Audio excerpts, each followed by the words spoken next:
Our goal is to make democratization of AI, so any person on the globe to be able to have in any smartphone. Welcome to Unstoppable Podcast with Harry Sardinas, inspiring conversations with influential millionaires, investors, thought leaders, entrepreneurs who are making a massive difference with their innovative products and services, and sharing the challenges and the wisdom of how they sold their first million. Edward, but how about resources? Because to process all these, we're talking about AI, everybody's talking about AI, and but AI is like a person. If you teach them good things, it will do good things. If you teach them bad things, it will do bad things.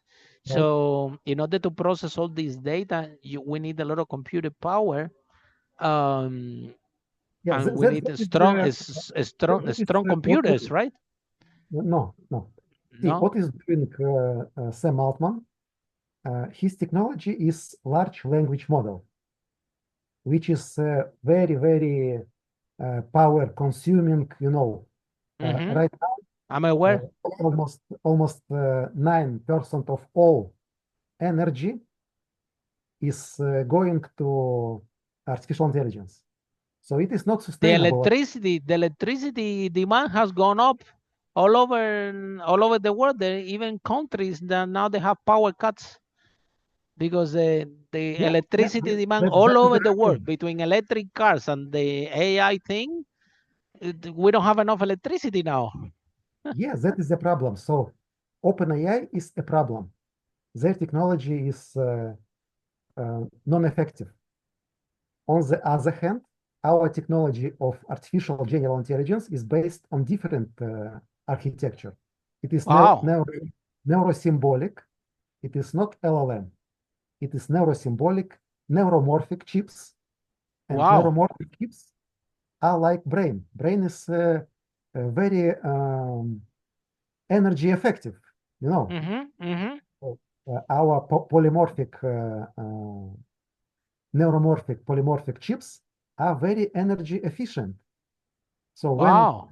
when industry will switch from LLM to our technology, it will be more sustainable and less energy consuming.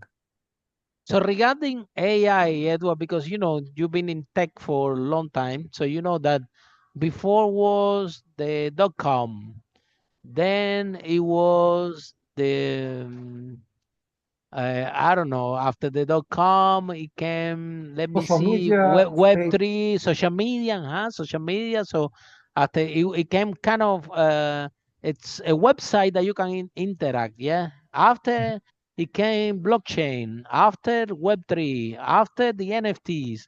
After and now it's AI. So it seems that AI is the new flavor of the day, and maybe in a year time we will be talking about something else, or really AI is something that we have in front of something so powerful like the industrial revolution, that is actually AI is the new revolution, and people are thinking that AI is like NFT, or thinking that it's a .com or like a blockchain, or all these technologies that in the VC world is, we call it like the flavor of the day, and before you said I have blockchain, everybody want to invest with you. After you say this, and lately, obviously, when you said I have AI, everybody wants to give you money.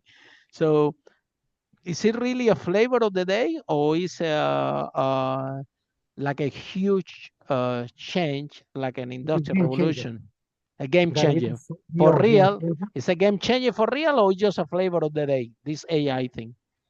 It is game changer for real, and we are on the beginning of this AI revolution, Wow. which Wow. will transform in AGI. So I can assure you that next year, everybody will talk about AGI, Tell us artificial what it is, general Edward. intelligence. I don't know what is AGI. Yeah, you've been talking about the broadcast. Can you explain me a little bit more? What is this AGI? Yeah, AGI is super intelligence.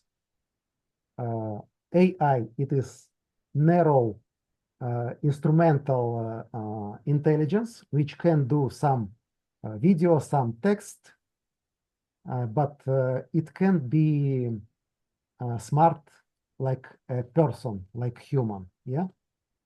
On the other hand, AGI is next step of development of artificial intelligence, which is general intelligence. It means that it will be able to do everything what you can do. So it actually will be a sort of artificial human. Wow. Wow, really, really, I understand now. So it's a more efficient AI. I agree with you that it's a kind of a problem now with the open AI, and is exactly it's not sustainable because it's demanding a lot of computer power and it's demanding a lot of uh, like I said, special processors that we don't even have now, and it seems that the data keep growing and growing and growing, and we don't have enough computer power. And even if we find this computer power, maybe we're gonna end up with our planet. People are thinking to put the computers in the moon. They don't know what to do. They want to put in the ocean. It's creating a lot of heat. And same with the blockchain, right? Consuming is technology is amazing, but again, we had to software and hardware has to go together in order to make it sustainable and also making affordable to the masses. Yeah, that Because is what we otherwise, are doing. only the richest people they're gonna have access to this because only the people that have the money to have these big computers or the companies that have these big computers they will be able to know and control the data, where the rest of us, which is just gonna be keep it on the dark. So bringing that to the masses represent Yeah, changing in the architecture, right? absolutely. So our goal is to make democratization of AI. So any person on the globe to be able to have in any smartphone, not on supercomputer, but in any smartphone to have this super intelligence, Wow. like your assistant, which will do anything for you. Follow us for more interviews with world's most influential, audacious entrepreneurs that overcame challenges and adversity, providing you with the blueprint of how they sold their first million so you can grow your business exponentially.